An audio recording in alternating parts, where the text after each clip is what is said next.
Ok, gente, está gravando aí agora, normalmente? Me deem um feedback aí, por favor.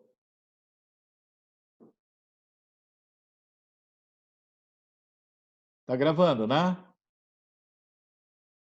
Tá sim, professor. Ah, Apareceu aqui em cima, gravando. beleza, muito obrigado. Porque tem um aluno que ele vai contar com a gravação e para mim estava gravando, entendeu? Mas tá bom, então vamos lá. Aí nós estávamos falando, né, sobre a descoberta, né, pelo terapeuta da família em relação àquela pessoa mais ajustada, no sentido de trabalhar junto com o terapeuta. É a pessoa com mais acessibilidade, mais afinidade, em que estaremos contando. Porém, deixa eu abrir um parêntese aqui. Não se enganem. Por quê? Porque há muitas pessoas que, às vezes, à primeira vista, são aquelas pessoas que elas deixam transparecer uma imagem de cordialidade, de a pessoa ajustada da família, é a pessoa, inclusive, que convidou o terapeuta para poder fazer o trabalho com a família, em que, se formos olhar e se formos fazer essa equação, já dando resultado por aquilo que os nossos olhos, à primeira vista, nos apresentam, nós estaremos realmente em maus lençóis. Então, guardem isso e anotem isso. Sejam um pouco mais lentos ou tardios para poder fazer essas definições em relação a dar o estigma para as pessoas. Sejam cautelosos, porque muitas das vezes aquela pessoa que vem toda florida de uma postura saudável na família, passando a imagem da coitadinha ou do coitadinho, a pessoa que às vezes apresenta essa imagem, às vezes, e olha que a carroceria é cheia, às vezes essas pessoas representam exatamente a motivação do desajuste dessa família. Então, por isso que eu falei, sermos cautelosos. Cautelosos nesse sentido de realmente saber e perceber quem é quem e de uma forma mais segura possível, tá? Porque existem aqueles, sim, que são os promotores de saúde da família, mas nem sempre aqueles que apresentam, de fato, são os promotores da saúde da família. Então, é igual um livro. Às vezes, você pega um livro e você tira as suas conclusões pela capa do livro. E você vê que a capa é lindíssima. E você já começa a falar para todo mundo que aquele livro ele é muito bom, aquele livro é extraordinário, aquele livro é maravilhoso. E quando você abre aquele livro, você percebe que não há nenhuma correspondência entre a qualidade apresentada do livro em relação ao conteúdo do livro. Então, como terapeutas, a gente tem que tomar esse cuidado também. Uma outra coisa também é que, assim como a gente precisa perceber os promotores, esses promotores que são os promotores saudáveis ou não da família. A gente precisa ter também a mesma ótica para estarmos identificando a sintomatologia da família. Aonde é que está o sintoma da família? É função também nossa, não só de ver, mas de estar, não só de vermos a habilidade dos habilidosos, dos bons habilidosos da família, mas estarmos analisando também os malefícios, aqueles que são problemáticos da família, aqueles que passam uma imagem que já é percebida por todos na família, e o terapeuta ele realmente consegue confirmar, não por aquilo que um filho falou, uma filha falou, não por aquilo que o cônjuge falou, mas por aquilo, muito mais por aquilo que você está percebendo, por aquilo que você está vendo. Quando a gente pensa em família, minha gente, nós que estaremos lidando com famílias, existem, não pasmem pelo que eu vou falar agora, mas existem mais de 100 modelos de família. Hoje, na atualidade, são muitos modelos de família. Passa de 100.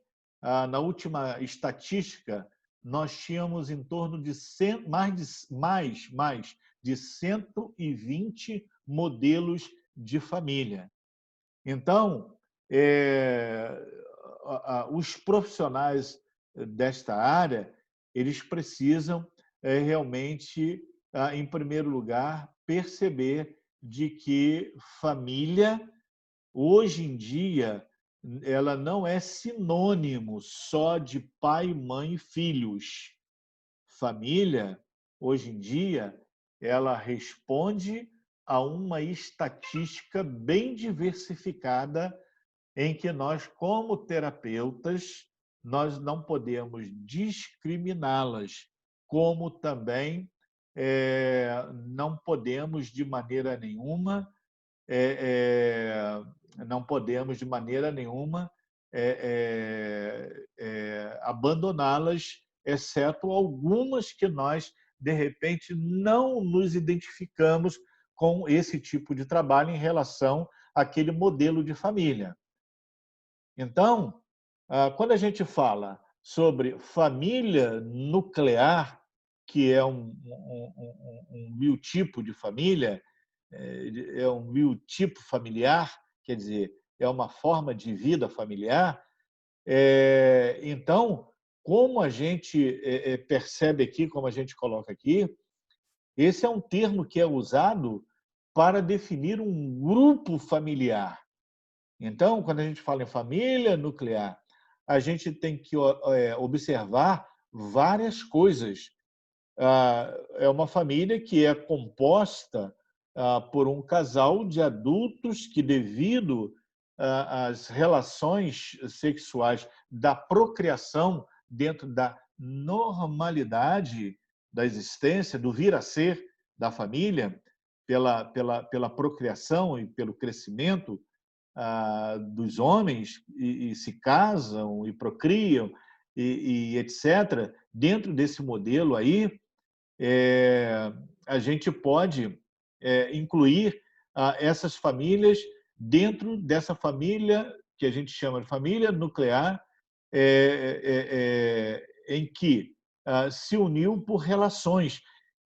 E essas relações, elas são relações sexuais. Mas espera aí, existem outras questões também que poderão definir uma relação, ou a junção, ou a criação de uma família, a necessidade física, uma questão psíquica, uma necessidade psicológica e emocional, uma questão de autoafirmação, uma questão estrutural, espiritual, social, uma questão até política, uma questão de herança de dinheiro, são várias questões que poderão definir uma família dentro de um modelo, eu não posso nem falar aceitável, mas dentro de um modelo existente. Agora, eu separei alguns modelos de família aqui, mas, como eu disse para vocês, são dezenas, são mais de 120 modelos de família hoje em dia. Então, trouxemos aqui apenas algumas, tá? Porque são aquelas que mais se apresentam, que é exatamente a família matrimonial. E dentro do conceito jurídico-social, essa família matrimonial, o matrimônio, ela é aquela que forma ou é formada pelo casamento.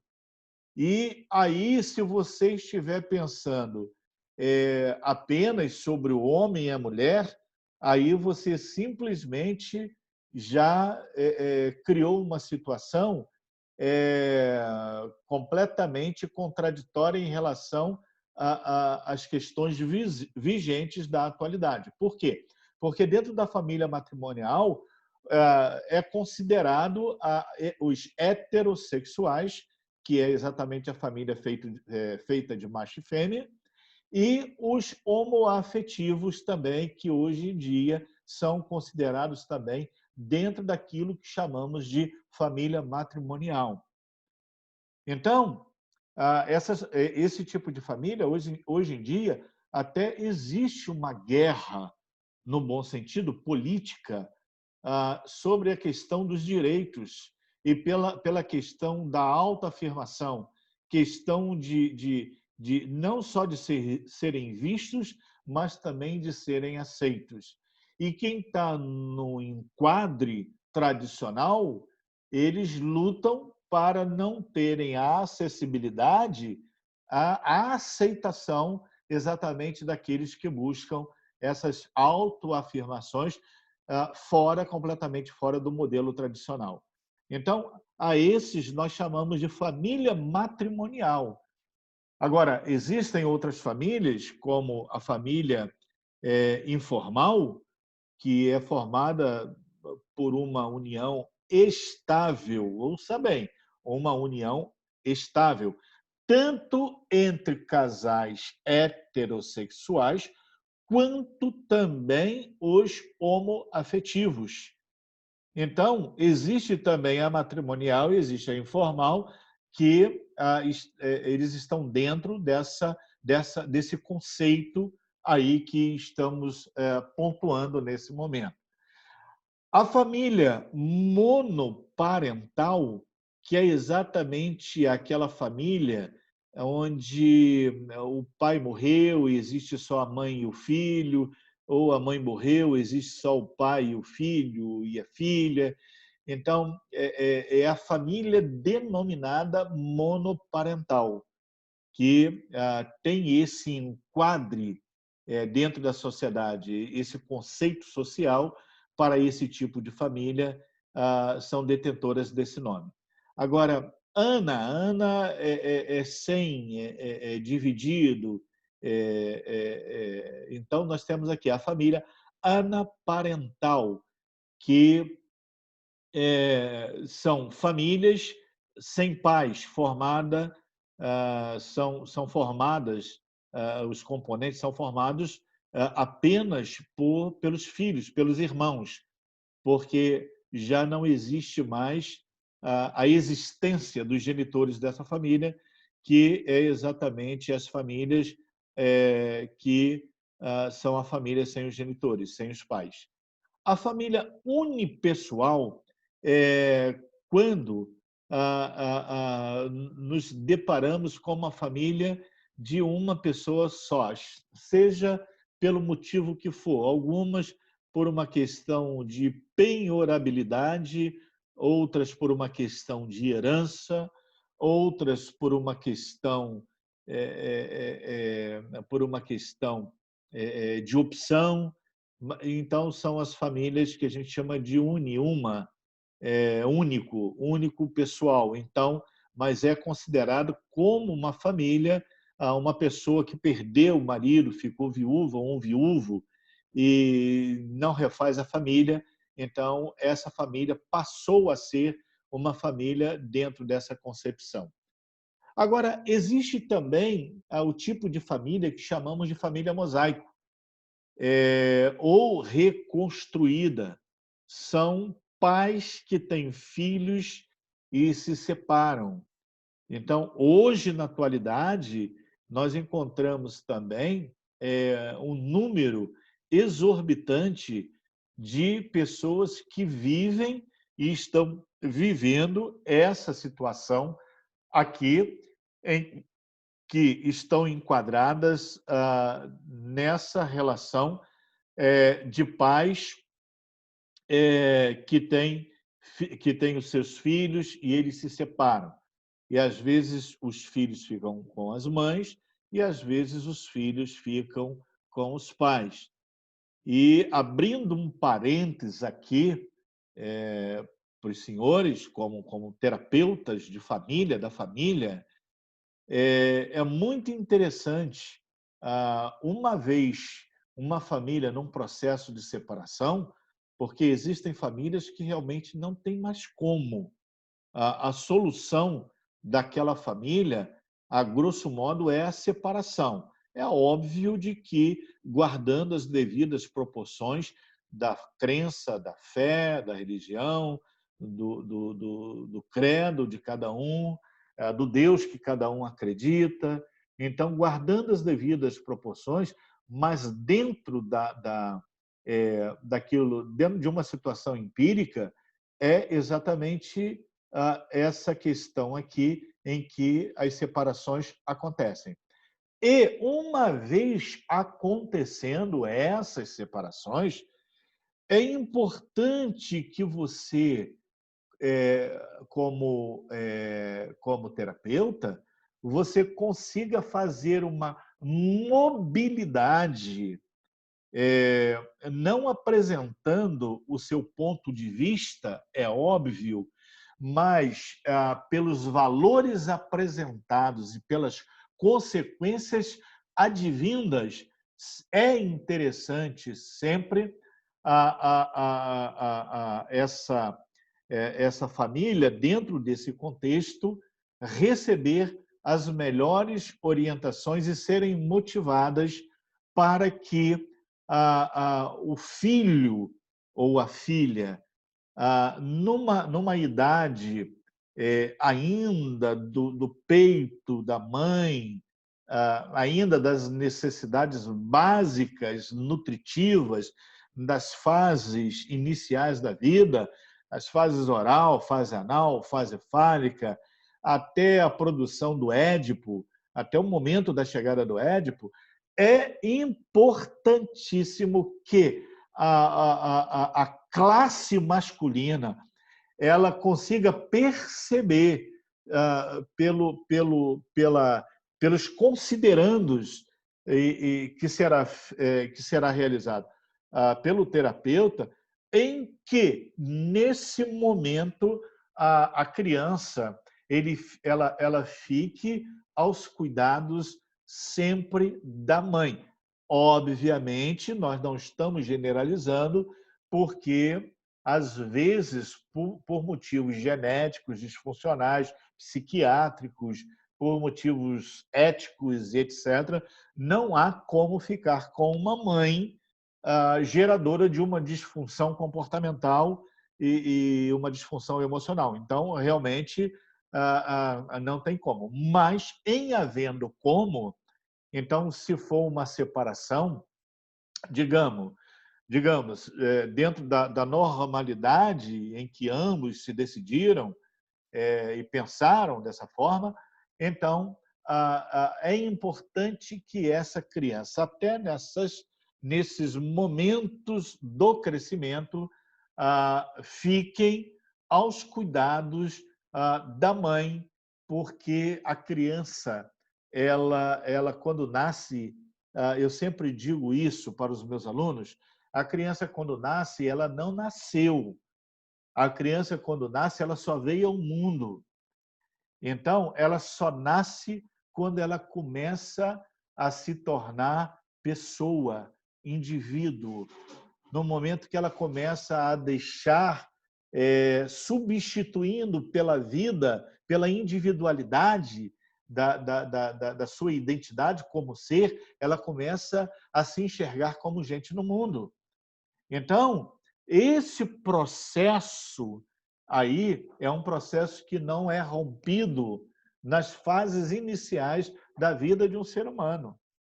Então, esse momento aí é um momento em que o pai ele precisa entender em grau, gênero e número, ele precisa entender de que ele, inclusive, será melhor aceito, ele será muito mais aceito pelo filho do que se ele disputar com a mãe e dependendo, ele até ter a aquisição jurídica da posse da criança.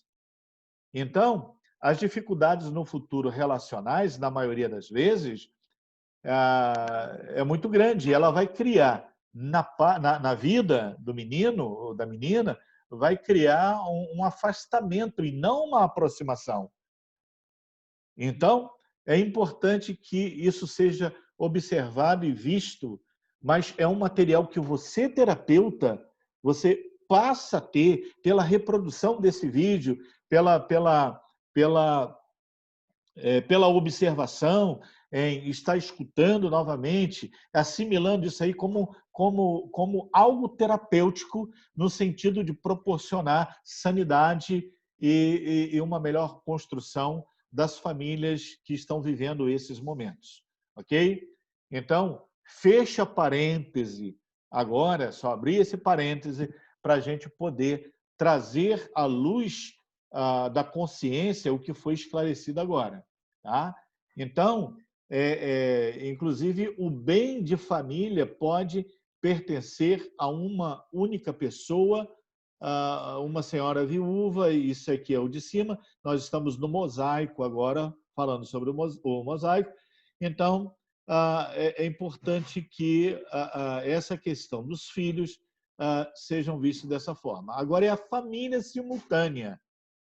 É a família simultânea, paralela, se enquadra naqueles casos em que o indivíduo ele mantém duas relações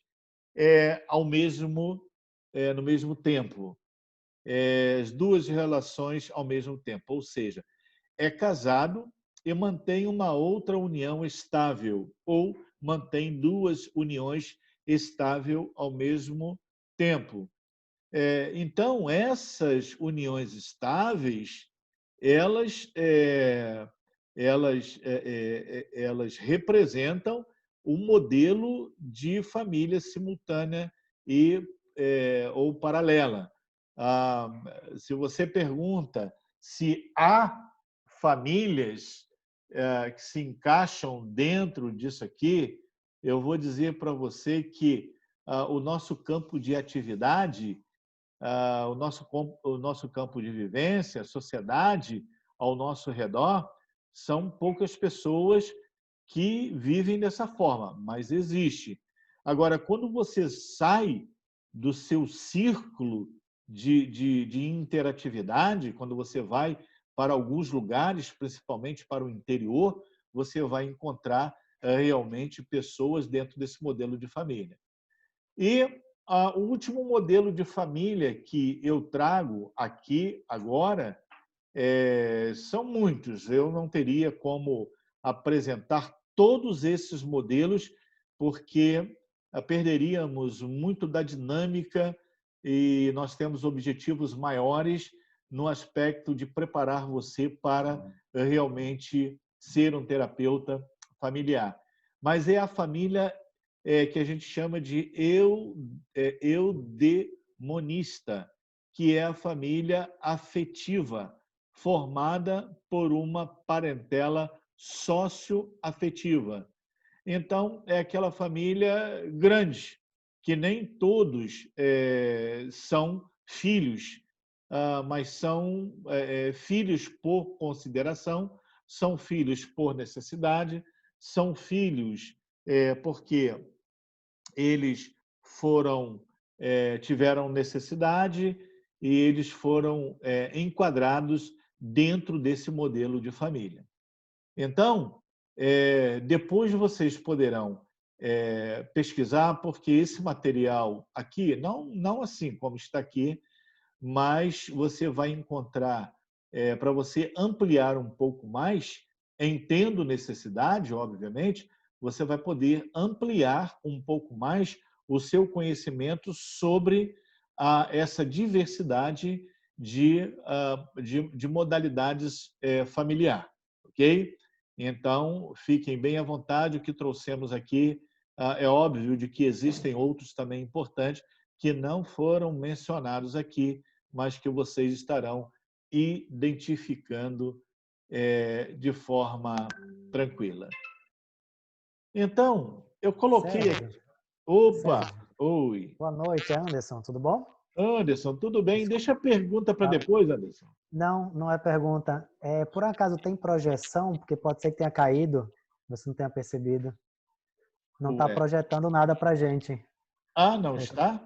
Não, estava esperando você parar um assunto para fazer esse comentário. Poxa, obrigado, Anderson. De nada, pode continuar.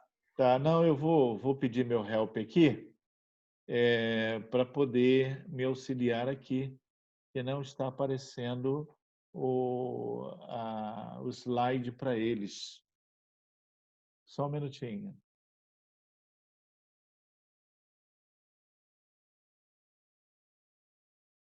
Agora eu estou vendo vocês e vocês estão me vendo.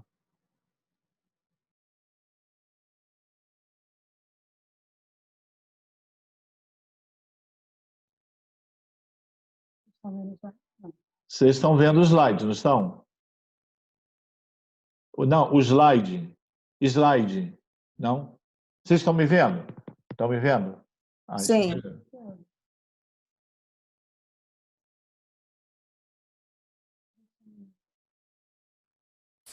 Agora não mais, professor. Não está me vendo? Agora sim. Não sou o Anderson.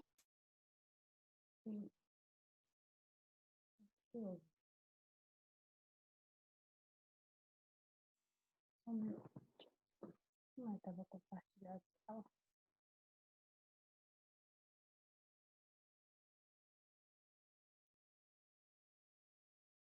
Manda os cliques. Foi? Apareceu aí? Apareceu. Positivo. Positivo, apareceu. Beleza, beleza. Obrigado, viu? Obrigado. Obrigado, Anderson. Então, deixa eu dar prosseguimento. Deixa eu voltar lá. Não está voltando, não. Tá. Ok. Então, o que acontece? Família, quem é que produz? Estamos entrando agora, minha gente, numa pergunta para a gente poder entender e perceber a origem das disfunções onde os neuróticos eles começam a existir, tá? Então, eu quero... não precisem responder a uma pergunta que eu mesmo vou responder. Família produz o neurótico? O que vocês acham? Respondam só para vocês. Sim, não ou depende. Muito bem. Independentemente da sua resposta, a família ela é a maior produtora de pessoas disfuncionais, pessoas neuróticas, pessoas com debilidades emocionais, pessoas que fazem parte de uma família disfuncional e automaticamente a reprodução desse ser, ao montar a sua família, se casar e etc., já está impregnado nas raízes desse sujeito ou dessa toda todo uma todo toda uma indicação disfuncional dentro da vida, da existência dessa família no futuro. Então, o que nós estamos dizendo? Que o núcleo, o seio, o ninho, onde esse ser ele está inserido, ele é o grande motivador daquele que vai crescer, ser adolescente, ser jovem, ser adulto, vai se relacionar e vai reproduzir na sua relação, porque ele já traz com ele aquelas motivações disfuncionais. Alguém poderia perguntar assim, Sérgio, mas isso não poderia ser diferente? Sim, lógico. Nós não estamos estabelecendo aqui uma regra e não estamos dizendo também, de maneira nenhuma, de que todo mundo, fruto de uma família, reproduzirá automaticamente em grau, gênero e número. Também não é isso que estamos dizendo. Mas o que estamos dizendo é que a probabilidade de, na íntegra, parcialmente ou na forma de algumas pulsividades, de algumas atitudes pelos manifestos da vida, ou pelos latentes da vida, começam a promover dentro da relação e dentro do relacionamento futuro familiar algumas questões ou todas as questões absolvidas e advindas exatamente do ninho aonde ele foi criado, onde ele começou a ser preparado para a vida.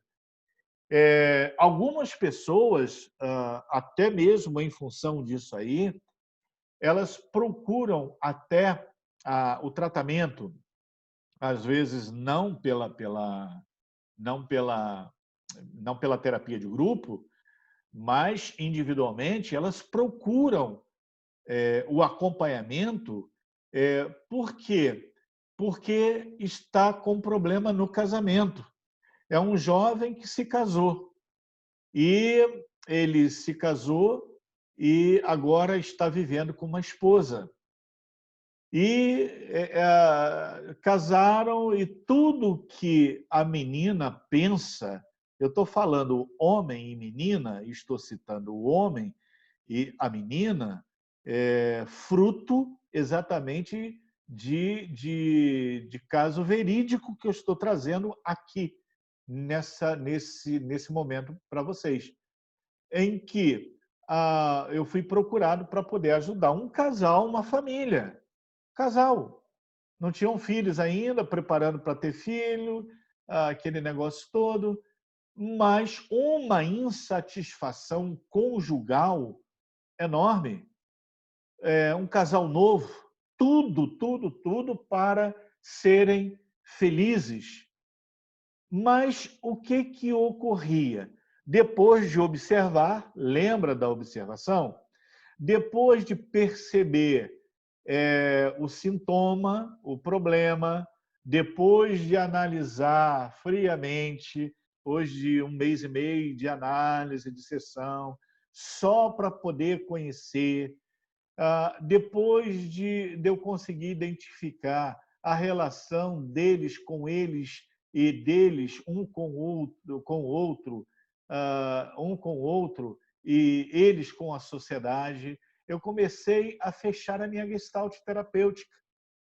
E a minha gestalt terapêutica fechada, ela foi, pela minha cautela, o que eu disse para vocês, sejam tardios, sejam lentos, não tenham pressa, realmente me deu a visão exata daquilo que estava acontecendo. Por quê? Porque, de um lado, o marido reclamava de que a mulher reclamava de tudo. Estava com ciúme dele, com a família dele, etc. E por outro lado, a esposa, ela reclamava do marido que não dava atenção, o marido que não se preocupava com ela, o marido que não tinha a atenção devida para poder dar a ela quando ele chegava do trabalho, ele não gastava esse tempo. Pois bem, depois de alguns encontros, como eu disse para os senhores, 1 mês e meio, 2 meses, eu comecei a perceber de que o problema estava no rapaz. Por quê? Porque a menina foi preparada para a família, mas ele não foi preparado. E o maior promotor das disfunções comportamentais a nível de família estava exatamente no modelo de genitora que ele teve, em que a mãe, ela, de maneira nenhuma, ela cedeu o seu espaço para uma outra mulher na vida do filhinho dela. E o filhinho dela, pelos ganhos secundários que ele tinha, ele queria sempre estar com a mamãe antes de estar com a esposa. Ele queria sempre tomar um cafezinho, às vezes até fazer suas refeições antes de ir para casa, que morava no mesmo terreno ou do lado, não lembro. Então, essa questão do menino ter se casado só no papel e não de fato, e sendo que o maior responsável disso estava exatamente na figura da maternidade, em que gerou nele um ganho secundário, onde ele até entender todo esse processo, depois de um tempo de terapia, é que ele começou a perceber e até ajudando a mãe a entender de que o cordão umbilical não foi rompido, não foi cortado para que ele vivesse a vida dele. Então, isso levou muito tempo até ele conseguir fazer começar a criar, depois de casado, comportamentos realmente de um homem casado. Então, é isso que eu estou trazendo aqui para vocês nessa pergunta, aqui, trazendo uma história verídica para vocês, uma história que eu vivi, trazendo para vocês, como uma forma de mostrar um dos vários problemas que acontecem dentro de uma relação, dentro de um casamento, em que, às vezes, muitos são os casamentos, em que se casam só no papel, não se casam de fato, exatamente produção das raízes que foram recebidas ali houve uma construção neurótica, comportamental, em que gratificante para aquele menino, só que o casamento ele estava realmente comprometido o casamento ele estava com problemas e chegaria ao fim em função exatamente de um comportamento inadequado familiar e que se esse jovem não tivesse observado e visto isso aí, ele teria terminado o casamento dele praticamente antes de começar. Então, estou trazendo essa experiência aqui para os senhores perceberem de que essas questões, às vezes, quem está de fora e não sabe, por isso que é importante um terapeuta familiar ele ter conhecimento, ou um psicanalista, ou um terapeuta, mesmo que seja holístico, ou um terapeuta, ou um psicanalista, que sabe como é que funciona a mente do ser humano, porque se não for assim, automaticamente, por exemplo, uma pessoa que não tem o conhecimento dessas questões vai querer resolver essas situações tão somente pelas suas crenças, pelo seu modelo de estar fazendo evidenciar na vida do outro aquilo que ele acredita. Quando, na realidade, é muito mais, o modelo de vida do outro é muito mais do que o modelo de vida que eu tenho, que eu criei para mim, para a minha vida e para a minha família.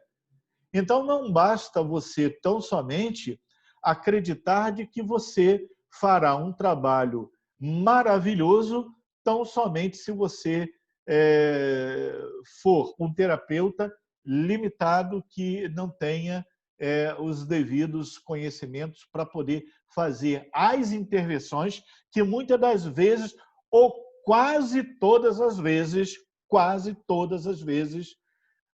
não são problemas de cunhos teológicos, espirituais, católicos, de comunidade, não é do livro que você acredita, mas são comportamentos em que você mesmo estará sendo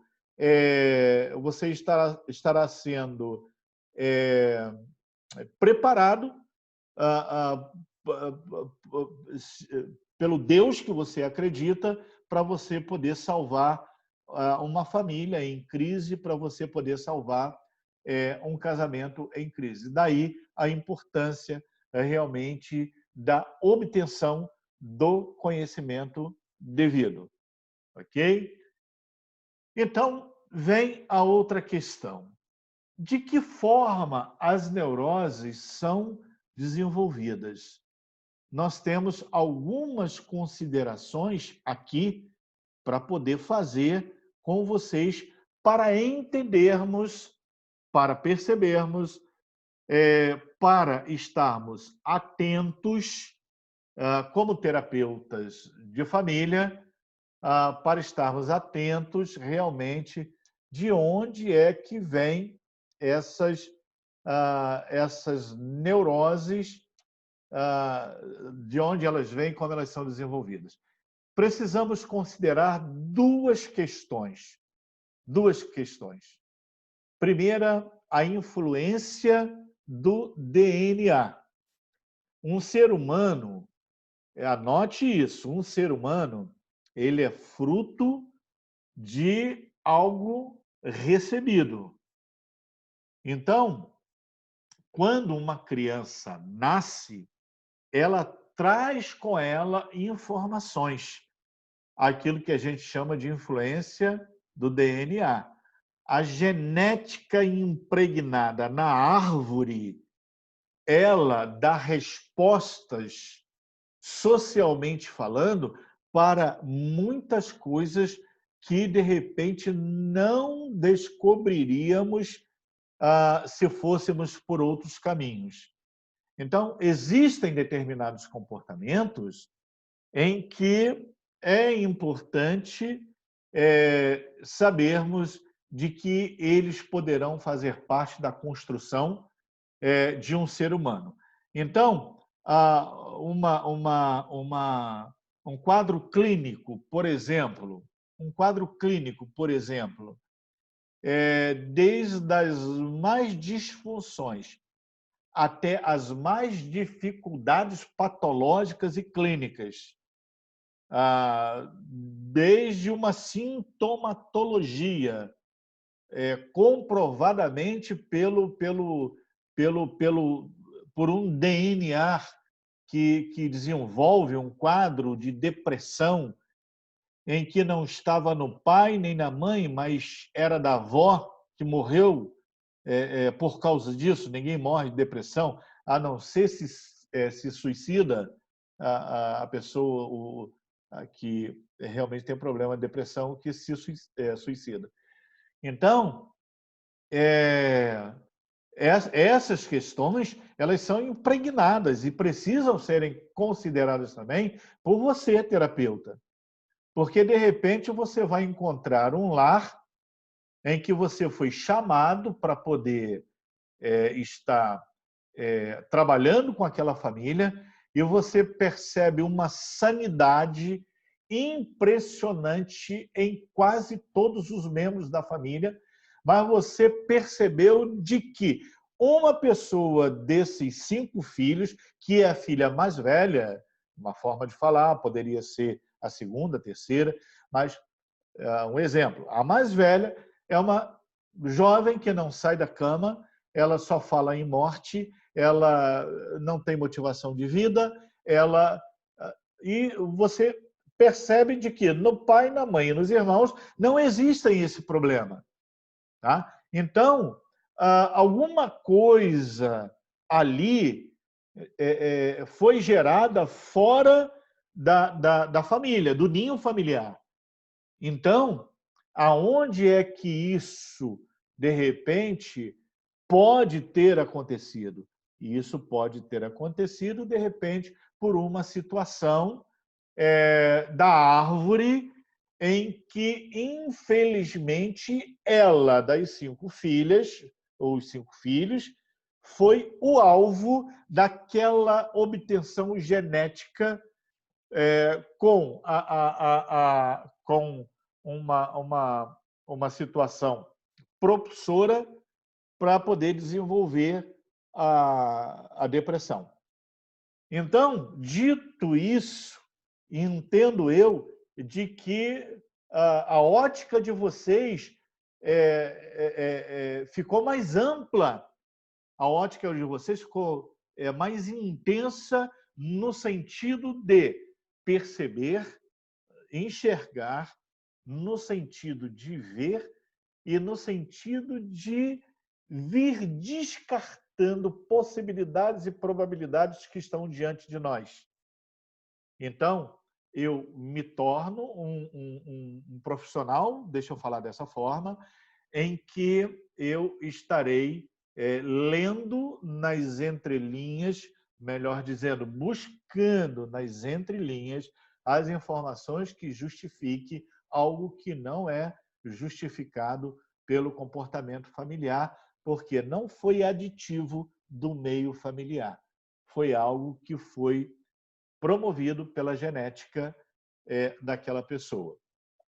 E também, já que eu falei sobre essa questão da influência no nosso DNA, na nossa genética, é importante se dizer também que, às vezes, uma situação dessa natureza, ela pode não acontecer pelo DNA, ela pode não acontecer pelo ninho, mas ela pode acontecer por uma questão pontual.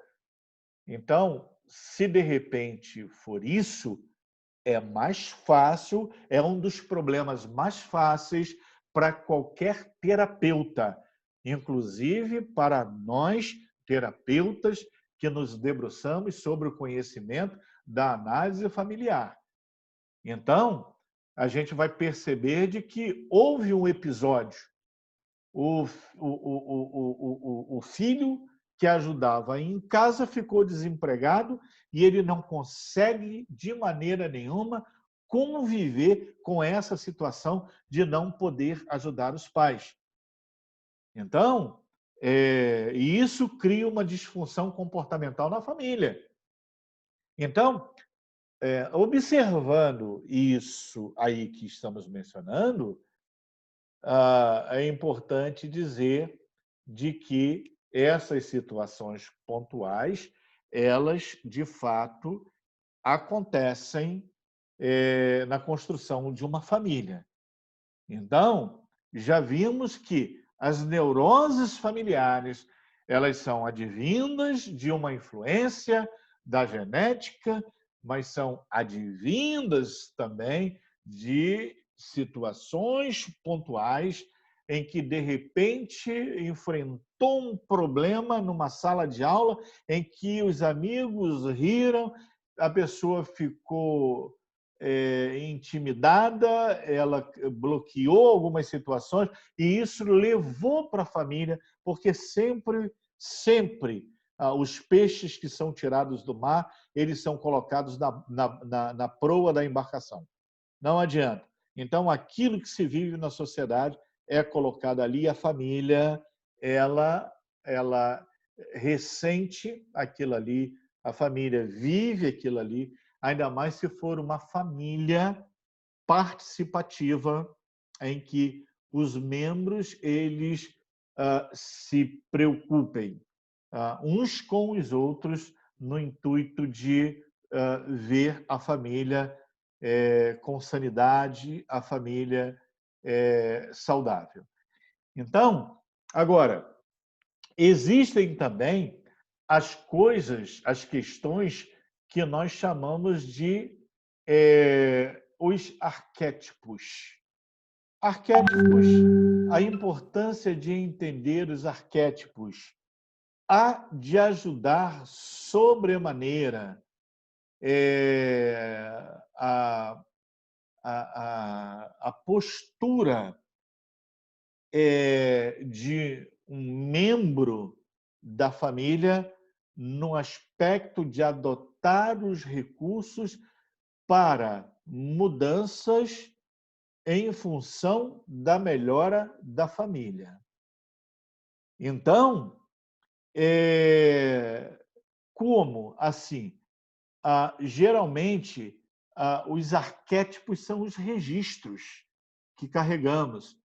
E esses registros que carregamos, ele outorga comportamentos. Então, existem pessoas que fazem parte de uma família, existem pessoas que fazem parte de uma família que nem sabem o que são os arquétipos. Então, é importante que você, terapeuta, diga que o comportamento, ao perceber que um comportamento que gera insatisfação no meio familiar está sendo gerado pela postura de A ou de B. E começar a trabalhar, independentemente de até separar, em alguns momentos, fazer a divisão numa casa, mesmo porque é importante de que um terapeuta familiar ele seja acompanhado, né, de preferência pelo marido ou pela esposa. É importante que, em alguns momentos, um dos terapeutas ele fique com a família e um terapeuta que tem essa sacada que nós estamos trazendo aqui a respeito dos arquétipos e já foi percebido, discutido, já foi entendido de que os arquétipos, que são aqueles registros que geram comportamentos, exigências e resistências dentro de uma casa, sejam trabalhados pelo terapeuta familiar no sentido até de promover esses recursos para aquele que tem dificuldade de perceber que os seus arquétipos, que são as motivações que tem gerado as tristezas no contexto familiar. Então, quem é que faz isso? No caso, se for homem, é interessante que ele vá como terapeuta familiar para um quarto, para uma sala, para uma varanda, em que eles tenham a liberdade, enquanto a outra pessoa ela pode muito bem estar dando continuidade à parte terapêutica ali com os filhos, as filhas, com a esposa, ou, se for o contrário, com o esposo. Então, dando continuidade ali. E, dessa forma, a gente começa a fazer as quebras das pulseiras que prendem e cegam os meios e os mecanismos para que uma família seja saudável. Então, você é responsável. Então, é por isso que eu pontuei para vocês, em algumas perguntas que foram feitas, a respeito do curso. E eu disse que é importante, muito importante, que as pessoas que fazem o curso tenham conhecimento. Por quê? Porque, digam-me uma coisa, como é que vão entender isso que eu estou falando aqui? A última turma que eu formei agora foi 30 e poucos alunos. Eu tinha lá mais ou menos umas 10, 15 pessoas, mais ou menos, que não tinham nenhum conhecimento com vínculo terapêutico. E realmente, assim, é difícil de entenderem. E a aula eu tinha que parar para poder explicar algumas coisas para realmente elas entenderem e assimilar todo esse procedimento que vocês, eu creio que 100% de vocês aqui da nossa turma, acredito eu, dessa turma aqui, são 35, 36, Matheus que sabe, mas, na realidade, faltando muita gente, e alguns pediram até gravado. Então, é importante que tenham isso. Então, aí vem também algo que eu coloquei aqui, que é muito interessante para a gente refletir. Domar a fera em função da sobrevivência da família. O domar a fera está exatamente na parte comportamental de alguém da família. Então, se existe alguém no meio de uma família que tem um comportamento ousado, violento, então é necessário o resultado, obviamente, o resultado ele depende exatamente dessa fera ela entender os procedimentos terapêuticos visando os melhores resultados para a família dele. Então, essa fera precisa ser domada. Todo ser humano tem uma fera dentro dele. E ainda mais os disfuncionais. E, às vezes, pela insegurança, eles querem até fazer com que haja predominância da forma que eles pensam, fruto exatamente desse leão, em função desse urso, tá? desse selvagem que ainda não entendeu de que existem questões que precisam serem domesticadas para a sobrevivência da família. Então, o terapeuta, em momentos, ele vai ter que há casos que ele terá que encontrar esses bichos que se evidenciam pelos seus comportamentos dentro do contexto familiar, fazendo mal à família, seja esse mal pela castração, pela proibição, pela imposição, mas que a coisa, ele não recebeu isso, isso está isso veio do ninho dele. Então, os arquétipos, eles fluem porque existe uma gestão dentro do DNA dele que promove esse tipo de comportamento. Então, quem é que vai ver isso? Então, somente nós profissionais. E o efeito das crenças e valores em nós como motivação predominante. Todo ser humano, ele tem dentro dele as suas crenças e os seus valores. Eu vou me aprofundar um pouco mais na quinta-feira que vem, que vai ser a continuidade, onde eu vou falar de forma detalhada a respeito das crenças e a respeito dos valores.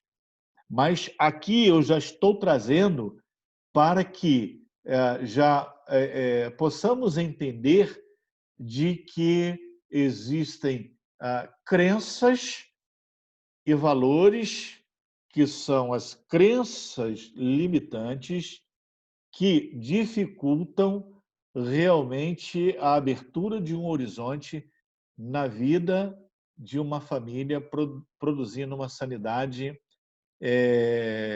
uma sanidade que seja satisfatória para todos. Então, o efeito das crenças, eles são extremamente prejudiciais na vida do ser humano. E, inclusive, será até uma orientação muito boa para a gente, não só a nível de terapia familiar, mas a nível também de envolvimento clínico na nossa clínica terapêutica, onde estaremos trabalhando dentro da nossa clínica terapêutica. Ok? Então, nós vamos agora dar oportunidade, eu sou obrigado a parar, porque são 9h15, a nossa proposta é até 9h30, e, de repente, há algumas perguntas, e é importante, para que a gente não acumule perguntas, é importante, se houver alguma pergunta da parte dos senhores para fazer, poderão generosamente, cautelosamente, abrir o microfone e fazer a sua pergunta, ok? Eu vou tirar aqui a gravação agora, porque as perguntas são individuais, ok? Então, poderão fazê-las. Há alguma pergunta? Está gravando, não?